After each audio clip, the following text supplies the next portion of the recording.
I'm going to be doing my speech over Michael Irvin. Michael Jerome Irvin was born in Fort Lauderdale, Florida on March 5, 1966.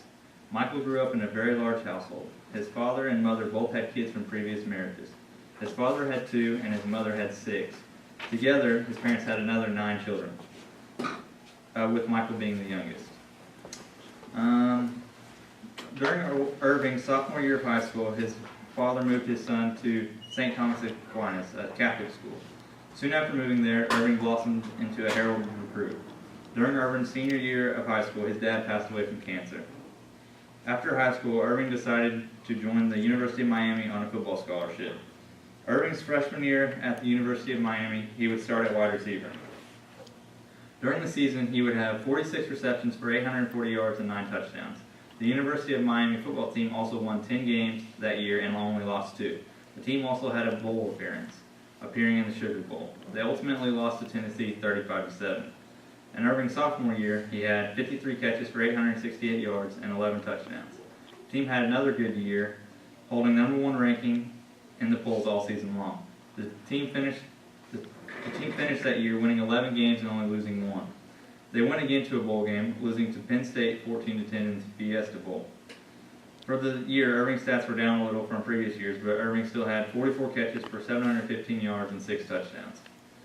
The team was ranked #2 almost the entire year, but once again they went to a bowl game, going to the Orange Bowl, facing the #1 team in the country, the Oklahoma Sooners.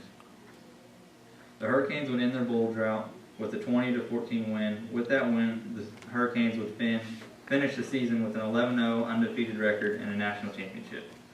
Shortly after the season, Irving would forego his last year of NCAA eligibility and declare early to enter the NFL draft. While at the University of Miami, Irving set career records for receptions, receiving yards, and receiving touchdowns. Irving would finish his college career with 143 catches, 2,423 yards, and 26 touchdowns. In the first round of the 1988 draft, the Dallas Cowboys selected him with the 11th pick in the first round. In Irving's first season with the Cowboys struggled to a 3-13 record. Irving was limited to only 14 games because of injuries, but he did have 32 catches for 654 yards and 5 touchdowns. In the 1989 season, the Cowboys even had a worse season, going 1-15. Irving would again be limited by injuries, playing only 6 games and catching 26 balls to 378 yards and 2 touchdowns. By this time, Irving was starting to get attention from his expressive personality. Irving was again known to refer to himself as a playmaker. Ranked 9. Yes. Could you please send Zach Christensen to the office? He's in the library right now. Okay, thank you. A nickname that was given to him at the University of Miami. Again, during the 1990 season, Irving would be limited by injuries, this time only playing 12 games. Irving would go on to have his worst year in his young career, catching only 20 passes for 414 yards and 5 touchdowns. Irving knew that if he did not have a big year next year, then there would be a damper put on his young career. In 1991, Irving would have the best stat line of his young career, catching 93 balls for 1,523 yards and 8 touchdowns. Irving would also lead the league in catches and receiving yards. He would also earn All-Pro honors and the first Pro Bowl of his career. In 1992, Irving had a good year, posting a stat line of 78 catches for 1,396 yards and 7 touchdowns. Irving would also earn an All-Pro second-team selection and another Pro Bowl.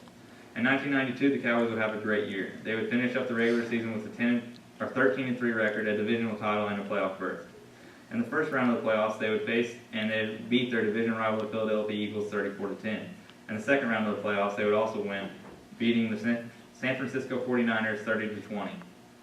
With this win, the Cowboys would go on to the Super Bowl. In the Super Bowl, the Cowboys would face the 11-5 Buffalo Bills. The Cowboys would end up blowing out the Bills and winning 54-17. Michael Irvin would finish the playoffs with 18 catches for 288 yards and 2 touchdowns and a Super Bowl ring, including catching 6 balls for 114 yards and 2 touchdowns in the Super Bowl. In 1993, Irving would catch 88 balls for 1,330 yards and 7 touchdowns and get selected to another Pro Bowl. The next year, as the defending Super Bowl champions, the Cowboys had a target on their back. Even with this target, they would finish the regular season with a 12-4 record and cruise into the Super Bowl again. This time, they would play the Buffalo Bills again, but they would also win 30-13. With this victory, the Cowboys had won back-to-back Super Bowls. In the playoffs, Irving was again magical, catching 16 passes for 215 yards and a touchdown. If the Cowboys thought they had a target on their back the year prior, then they definitely had one again. They were back-to-back Super Bowl champions, and they wanted to keep winning them. For the '94 season, Irving had another good season. He had 79 catches for 1,241 yards and 6 touchdowns and another Pro Bowl. The Cowboys also wanted to keep the momentum going, finishing the season with a 12-4 record, another division title, and another playoff berth. In the playoffs, the Cowboys would cruise to the conference championship, but lose 38-28. With this loss, the Cowboys would not repeat as Super Bowl champions. In the '95 season, Irving played with the fire that he did not have the year before. He was mad that he did not win the third consecutive Super Bowl, and he would go on to have the best year of his young career, catching 111 passes for 1,600 yards and 10 touchdowns and another Pro Bowl. During that season, Irving would break the record for 100-yard receiving games with 11. The team would also have success sporting a 12-4 record, a division championship, and another playoff berth. In the division round, the Cowboys played their division rival, the Philadelphia Eagles, and beat them 30-11. In the championship round, the Cowboys beat the Packers 38-27. With that win, the Cowboys would be going to their fourth Super Bowl in 5 years. In the Super Bowl, the Cowboys beat the Pittsburgh Steelers 27-17 in the postseason. Irving had a spectacular playoffs, posting a stat line of 13 catches for 185 yards and 3 touchdowns.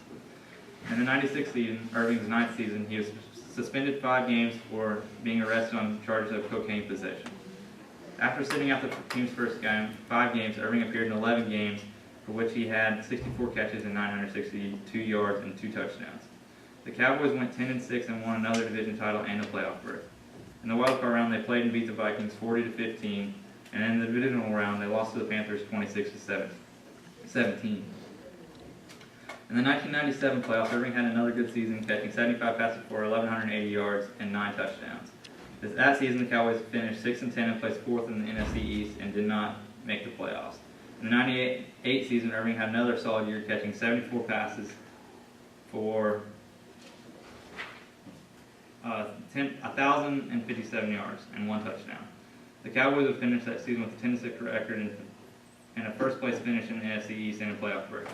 In the wild card round, the Cowboys lost to the Cardinals 20-7. In the '99 season, which would be Irving's last season, he would be limited to only 4 games and catch only 10 passes for 167 yards and 3 touchdowns.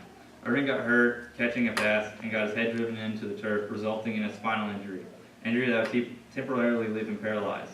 The injury would result in him being diagnosed with a narrow spinal cord and would end his playing career. Irving ended his career with 750 receptions for 904 yards and 65 touchdowns. 47 times he had more than 100 yards receiving, and he was a 5-time Pro Bowler. Irving was selected as a member of the NFL's All-Decade Team of the 1990s. Irving retired as the leader of every single receiving record for the Dallas Cowboys.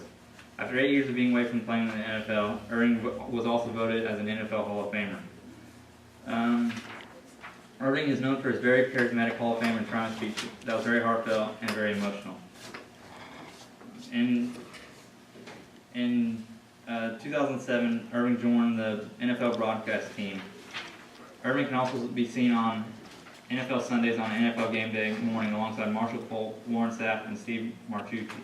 Irving had appeared in many movies and TV shows. In 2005, Irving appeared in the remake of The Longest Yard. He also appeared on Jack and Jill, and he was also a pro on an episode of Pros vs. Joes. And finally, he was a host for a football team TV show called 4th and Long.